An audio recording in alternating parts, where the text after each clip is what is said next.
Fais de l'éternel tes délices, et il te donnera tout ce que ton cœur désire, tout ce que ton cœur désire.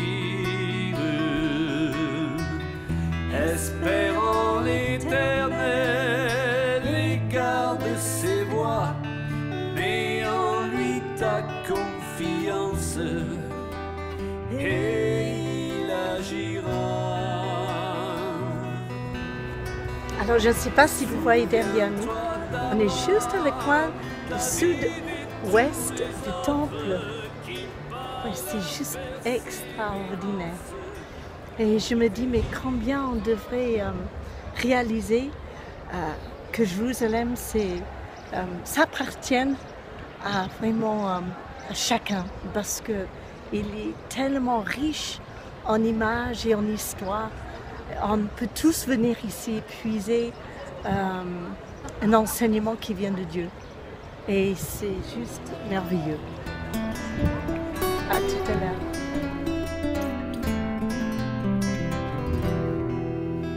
Fais de l'éternel tes délices, et il te donnera tout ce que ton cœur désire, tout ce que ton cœur désire.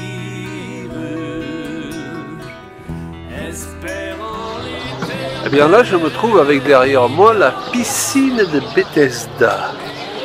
Et dans la Bible, l'histoire qui est reliée à la piscine de Bethesda est très enrichissante. Il y a un homme qui est infirme et qui se trouve autour de cette piscine avec beaucoup d'autres malades. Et ils sont habitués à ce qu'un ange vienne occasionnellement remuer l'eau de la piscine. Et quand cet ange remue l'eau de cette piscine, eh bien le premier qui descend dans l'eau est guéri. Et cet homme, évidemment, qui est infirme, n'arrive pas à se retrouver le premier dans l'eau chaque fois que l'eau est agitée par l'ange. Et voilà que Jésus vient et lui demande s'il veut être guéri. Il guérit l'homme instantanément. Et nous nous rendons compte donc avant la venue de Jésus, la bénédiction était accessible au compte-gouttes, si je peux dire. Elle était limitée dans le temps, dans le lieu et dans la puissance. Et lorsque Jésus intervient, mais il casse le moule des formes.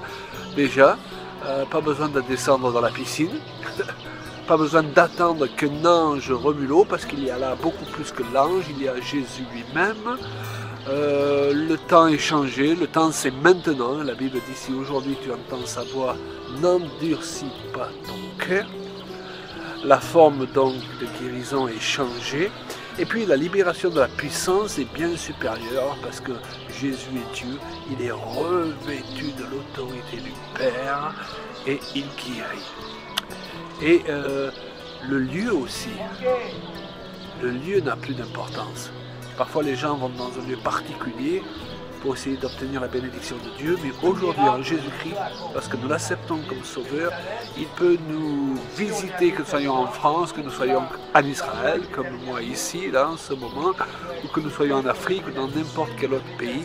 Et là où se trouvent les enfants de Dieu, là est prêt à se manifester à leur égard l'Esprit du Seigneur avec toute puissance. Et la foi vient de ce que nous avons.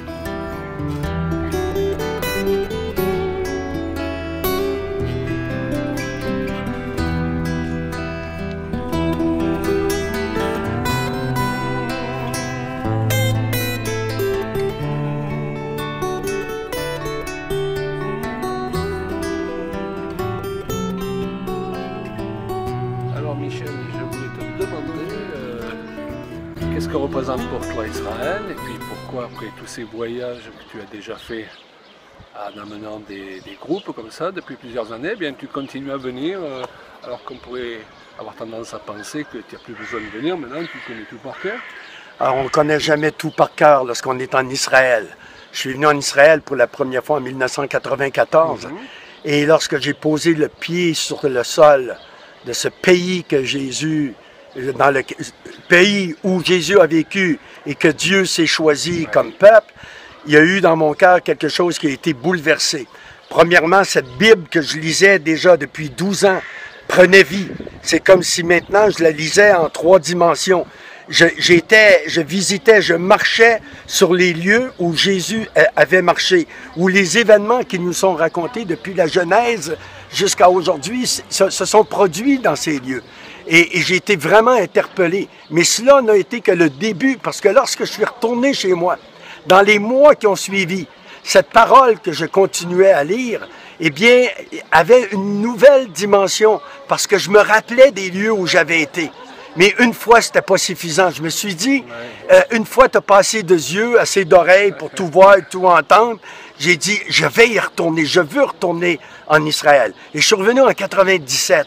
Mais là, j'avais commencé mon appel missionnaire en France et Dieu me montrait que les Français, principalement, avaient besoin de découvrir Israël.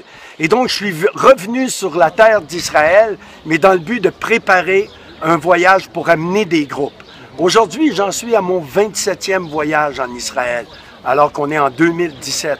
Et à chaque année, on vit des choses différentes parce que tu pourrais vivre ici des années et pas tout avoir vu de ce que tu peux voir en Israël.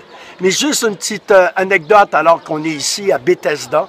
Derrière moi, c'est la piscine de Bethesda que vous lisez dans Jean 5, ce paralytique qui se tenait là depuis 38 ans. Vous savez, lorsqu'on visite Israël, pour beaucoup, c'est un retour dans le passé. Et c'est pas faux, parce que l'histoire s'est jouée ici.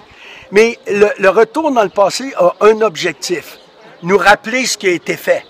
Nous rappeler ce que Christ est venu accomplir sur cette terre d'Israël pour que nous, en tant que croyants d'aujourd'hui, nous puissions nous approprier ce qu'il a accompli. Et on réfléchissait sur cette histoire du paralytique à Bethesda, où Jésus lui demandera, « Veux-tu être guéri? » Le mec est là depuis 38 ans.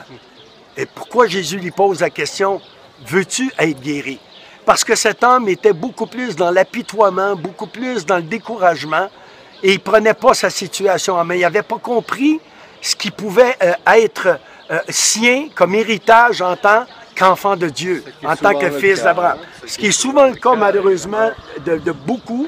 Et donc, Jésus lui dira, prends ta situation en main. Prends ton lit, lève-toi et marche.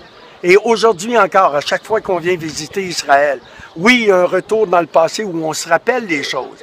Mais c'est toujours dans l'objectif, mais qu'est-ce que Dieu veut me dire à moi aujourd'hui par rapport à ces événements passés? Où en suis-je par rapport à cette appropriation de l'œuvre complète de Jésus-Christ à la croix? Et cela, tu pourrais venir à tous les ans, pendant les années qui te restent, et tu n'auras pas fait le tour. Je te garantis, à chaque année, tu découvres des choses nouvelles, tu rencontres des pierres vivantes nouvelles et tu vis des expériences nouvelles. Alors, j'espère qu'à l'an prochain, vous serez avec nous à Jérusalem. Merci, Claude. Voilà, donc tu vas continuer à venir, j'ai compris. Jusqu'au retour du Seigneur, jusqu'à ce que lui me donne la grâce de pouvoir le faire, je viendrai en Israël à tous les ans. Amen. Eh bien, je pense que c'est dans la boîte, hein? Amen. Merci, Claude. Espérant l'Éternel et garde ses voies, mets en lui ta confiance. Et